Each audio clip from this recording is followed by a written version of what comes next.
નમસ્કાર, આપ જોઈ રહ્યા છો સ્પાર્ક ટુડે ન્યૂઝ। વડોદરાની દિવેર નર્મદા મઢી ખાતે સગા સંબંધીઓ સાથે નાહવા માટે આવેલ એક સગીર સહિત 2 વ્યક્તિઓ લાપતા થયા છે।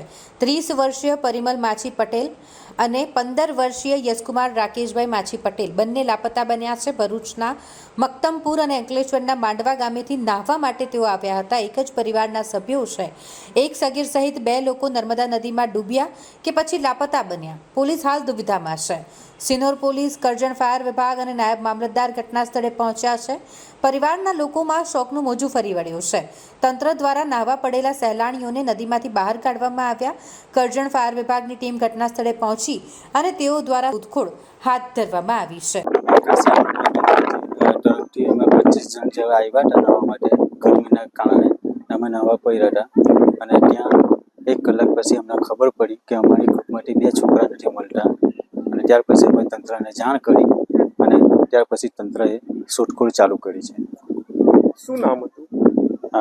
હિતેશ કુમાર રમેશભાઈ પટેલ અને યશ કુમાર રાકેશભાઈ પટેલ।